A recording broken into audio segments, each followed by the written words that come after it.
At kaugnay pa rin po ng paghahanda sa undas, nasa linya po ng ating telepono si Colonel Edison Bong Nebriha. Siya po ang Swift Traffic Action Group Commander ng MMDA. Colonel Nebriha, magandang umaga po. Diane Keller po ito ng Rise and Shine Pilipinas. Hi Ma'am Diane, magandang umaga at magandang umaga sa lahat ng taga-subaybay. Thank you for joining us today, Colonel Nebriha. Ano po ang mga paghahanda ng MMDA para po sa undas 2025, sir? Well, lahat po ng paghahanda, ma'am, nakalatag na, no? So, on the part of MMDA, nagpakalat po kami ng 2,400 enforcers that include yung road emergency personnel namin at saka yung Metro Parkway Clearing Group.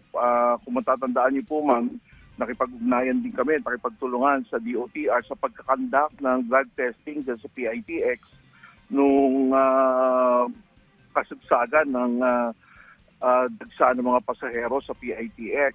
And likewise, no day off, no absent, no leave policy po kami starting yesterday, ngayon at sa November 3 para salubungin naman po yung magbabalik nating mga kababayan.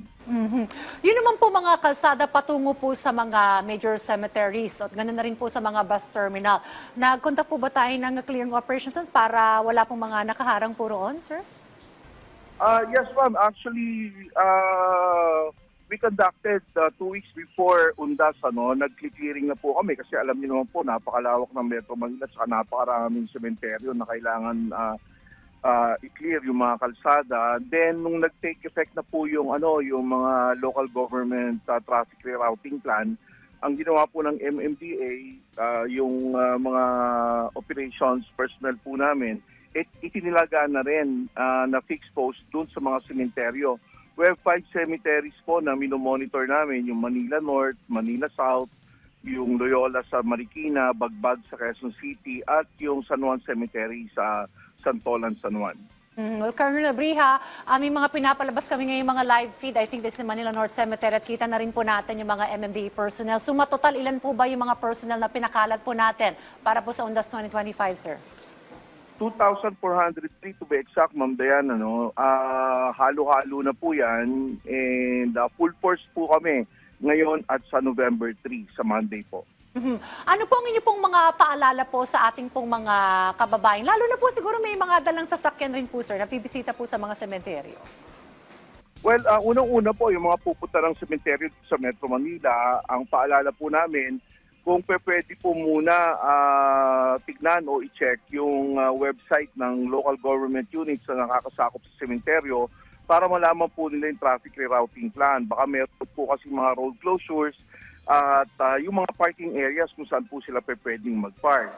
So ngayon po, paalala na rin, Ma'am Diane, alam niyo naman po pag ganito na dagsaan ng mga tao sa sementeryo, medyo may pagbibigat ng traffic leading to the cemeteries at agawan sa parking, sana nga po panatilihin ang lamig ng ulo.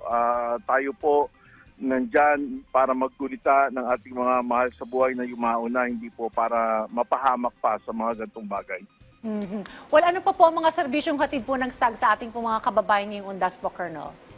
Well, makakaasa po kayo na yung mga personal ng STAG nandyan po sa sementeryo ng San Juan at Bagbag, makikipagtulungan po kami sa mga local government unit enforcers para sa ganun panatilihin ang kaayusan within the cemetery and also yung traffic rerouting plan nila mapa-implement po ng maayos.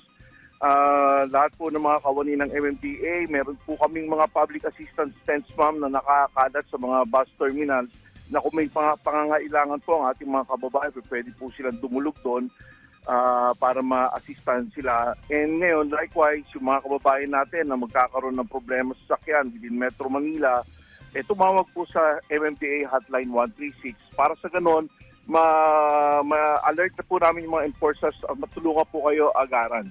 Okay. Panghuli na lamang po, Colonel Nebriha, kamusta naman po yung inyong coordination with the local government units concerned? And also baka may mga pahabol po kayong paalala po sa ating mga kababayan. Go ahead, sir. Ma'am, actually last week po, October 23, nagkaroon po ng pagpupulong ang mga local government units. Hindi lang po local government units, pati po yung mga opisyales ng NLEX, SLEX, Cavitex, CALAX, upang sa ganun siguraduhin po na synchronize po yung traffic plan namin maibuhos po natin na maayos at matiwasay yung mga kababayan nating palabas ng Metro Manila. At kasama rin po natin sa pagsasagawa ng kaayusan sa kalsada, yung Highway Patrol Group ng PNP at yung SAIC ng DOTR. Sila po yung katulong natin dyan sa mga bus terminals. Well, kayo po ay magiging abala for sure at ang ating pong mga kasamahan sa MMDA. Maraming salamat po sa pagsama sa amin ngayong umaga, Colonel Edison Bong Nebriha ng Swift Traffic Action Group ng MMDA. Yes, sir. Maraming salamat, Ma'am Dayan. Mabuhay po kayo. Mabuhay po kayo, sir. Thank you very much po.